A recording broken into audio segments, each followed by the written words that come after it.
why don't you be more practical and not so abstract in what you are saying? Why don't you be more practical and not so abstract in what you say? I wonder what one means, practical. The word practical means fit to act. And also it has other meaning, action repeated, habitual action. And more complex explanations of that word. Are we practical?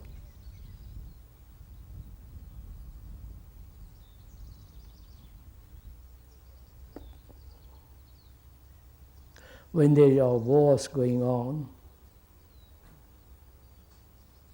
after many, many thousands of years, and the continuation of war, is that practical?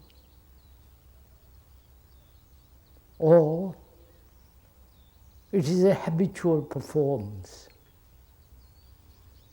We have done this for thousands of years, killing each other, not only with guns and other means of destroying people, but calumny, hate.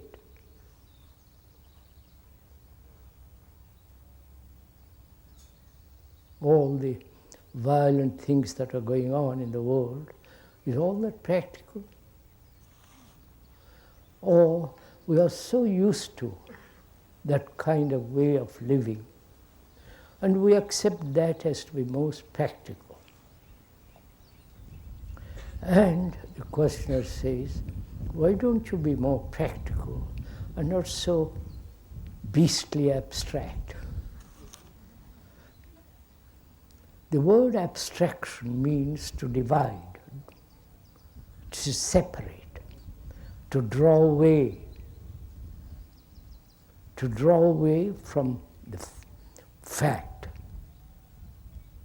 to draw away from what one actually is. Make an abstraction, to separate from that which we feel, which we realize to be so, and make an abstraction of it. Separate from what we feel to what we should be. That's an abstraction. So, the questioner asks, why don't you be more practical and not so abstract in what you're talking about? So are we practical at all? Except perhaps earning a livelihood, having a skill, being a good carpenter, a good chemist, a good writer, or an excellent thinker.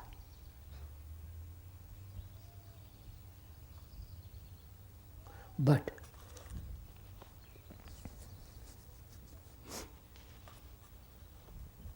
to be practical, that is to live a life, if one may point out, we are not advising, only fools advise. We're just pointing out, because we are both of us thinking together what it means to be practical. We have defined the meaning of the word according to various good English dictionaries. And dictionaries are the common usage of words and the meaning of those words. Practical means doing, acting repeatedly.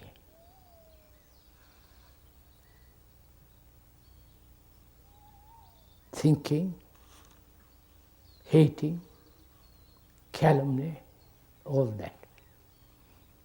Being violent, is it all practical? Or we are so used to it, we keep on repeating this action and reaction. You hate me and I hate you. You are violent, I become violent. You hit me, I hit you. This is the pattern that we have repeated through centuries. You might say, have you not done something? Not practical. That is, have you done anything, you, the speaker, which is not reaction, which is habitual response, repeated action. We must be clear about what we mean by action. Either one has a moral action, action based on some kind of moral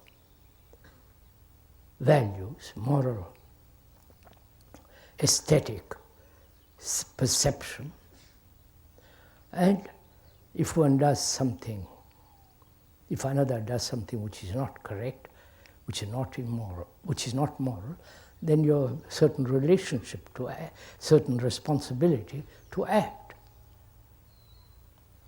That may not be habitual, repeated action. And the questioner also wants to know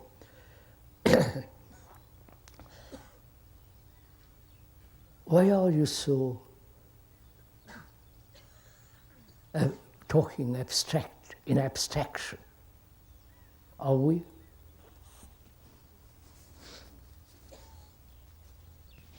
Is the speaker talking in abstraction? Or is pointing out what we are all doing, each one of us? Not judging each other, not condemning or slandering, but watching.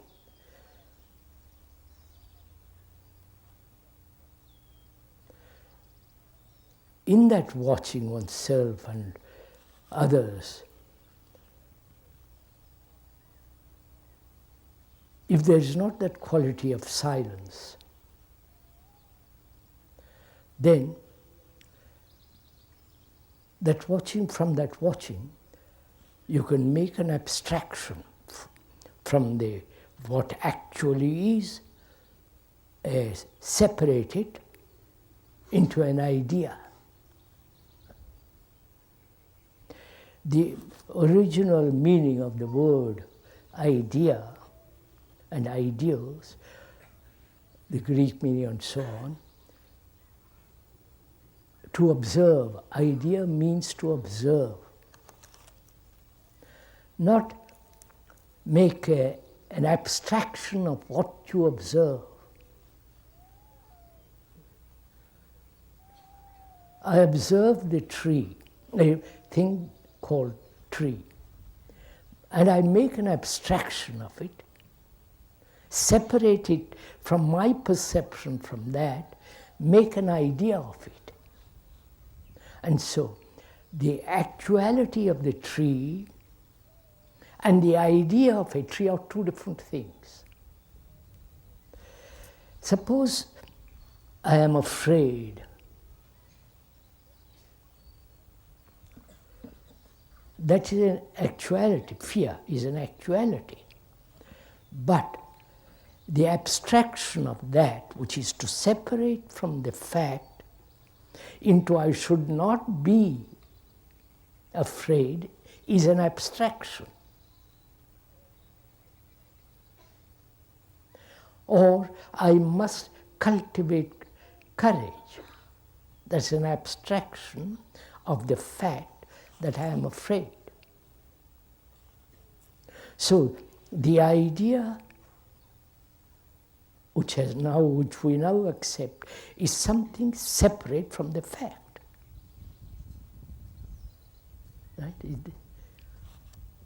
So when we are talking about abstraction, we mean by bringing about a division between the actual and make an idea of it and pursue the idea, not the fact. That's what we are doing all the time. We have either the communists have certain ideologies, very strong, brutal, and all the rest of it. So as the so-called free countries have also certain concepts, values, judgments. There is poverty in the world. Now the abstraction of that is what to do. And each one of us, or each group, or each political party says this should be done, that should be done. So they're involved in ideas, not with the fact. You can't quarrel about a fact. Right? The sun is hot today. That's a fact. So to solve a question like poverty, it's no good making an ideology about it. Make an abstraction about it. But face the fact whether it's possible to solve poverty in the world. Not through ideas, through concepts. And that's only possible when there is a global relationship, not political relationship. That when that global relationship can only exist when there are no nationalities, right? Obviously. And as poverty is increasing in the world, that poverty can only be solved not by political parties or socialist parties or various type of parties, but the realization that, which is a fact, not an abstraction, fact that as long as there are these divisions, which are abstractions from the fact, this problem of poverty cannot possibly be solved. Right? Then one says, what am I to do? As a person living in a country that is full of nationalistic and patriotic spirit, what am I to do? Obvious, very simple. Don't be a nationalist. Don't belong to any group, any association, all the rest of it. As long as there is a separative action with regard to a problem, that problem will never be solved. Or rather, that problem, in the resolution of that problem, there will be 1,000 other problems. I hope this is clear. So what we are saying seems to be fairly practical. Practical in the sense, something that can be done. Not the habitual, repeated action, but something that is practical, obvious, sane, rational. Right? Is the question answered? Or shall we go on to the next one?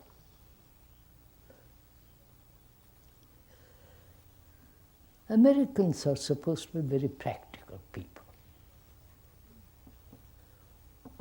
And that's why they pollute all the rivers.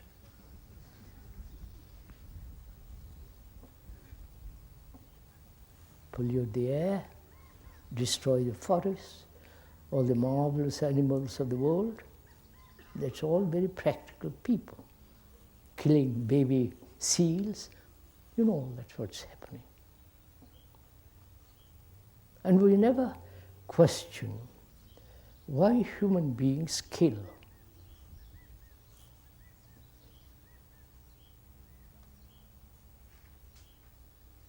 Not make an abstraction of it. Why do we kill? Either with words, with a gesture, with some kind of tricks and so on, or actually kill each other and nature and the animals of this world.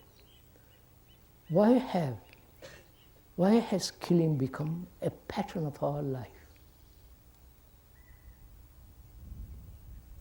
You might say that we have done this for the last 1,000,000 years. That's the habitual, repeated action. And so that we call very practical. We never question these so-called practical, habitual, repeated actions. Going to the church every Sunday, if you do at all, or obeying some clique or leader, a small group enclosing by itself and resisting everything else. Why do we do all this? Is it that we want security? And is there security in separation? In division?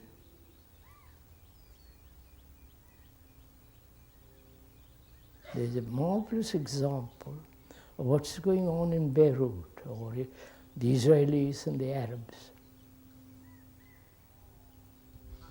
We're all one human beings.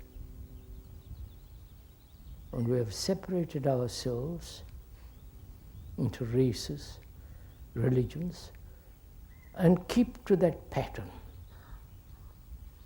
that program. We have been programmed like a computer, and we keep on repeating that. And that we call very practical. So is it possible to be somewhat different? We're just going to say impractical.